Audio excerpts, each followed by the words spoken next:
እስከ ካባኻትኩም ብዘይ ቴሌፎን 24 ሰዓት ክጸንሕ ዝኽእል ሰብ ኣሎ ዶ? ንበል እሞ ሞባይልኩም ኣብ ሕልም ዝበለ ጸድፊ እንተትወድቕ ክተውፅዋ ምስ ፈተንኩም ዶ?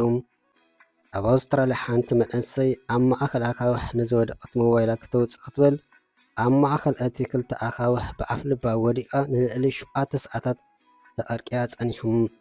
እቲ ዘገርም ግና ንሳ ክድሕን ንምኽኣላ ናይታ ሞባይል ጉዳይ ግና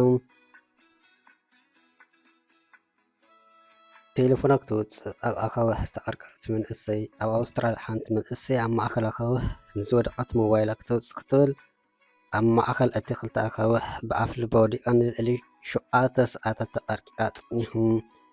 ማቲልዳ ዝተባህለት ውልቀ ሰብ ኣብ ዞባ ኒው ሳውዝ ዌልስ ኣብ ግዑዝ እግሪ እንከለዮም ኣብ 3 ሜትሮ ዘዕምቀቱ ጸድፊ ብኣፍ ልባ ወዲቖም። እቲ ልዕሊ 7 ሰዓታት ዝወሰደ መስርሕ ምድሓን ህይወት ኣድካሚ ከም ዝነበረን ነታ ጓል ንምውፃእ ሓያል ኣኻውሕ ከፍንቅሉ ግድን ከም ዝነበረም ተፈሊጡ። ኣብቲ መስርሕ ዋላ እኳ 500 ኪሎ ዝምዘኑ ኣኻውሕ እንተተኣልዩ እታ ጓል ግን ክትወፅእ ኣይከኣለትን።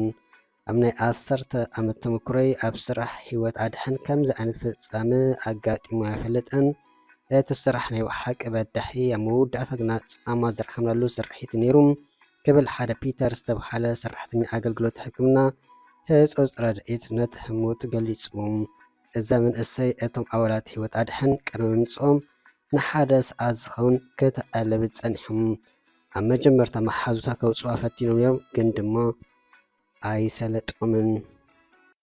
ንምእማኑ ብዘጸግብ ድማ እታ ዝደሓነት ጓል ንኣሽቱ ብሕንጫር እንተዘይኮኑ ብዘይ ዝኾነ ጸገም ካብቲ ተቐርቂራቶ ዝነበረት ቦታ ተገላጊሎም። እቲ ካልእ ዘገርም ድማ እዚ ኩሉ ኮይኑ እታ ቴሌፎን ግን ክትወፅእ ኣይከኣለትን። ናቶም ጉጅለ ምድሓን የመስግን ናይ ብሓቂ ኣድሓንቲ ህይወት ኢኹም ክትብል ብኢንተርነት ኣብ ዘለኣኸቶ መልእኽቲ ድማ ጽሒፎም።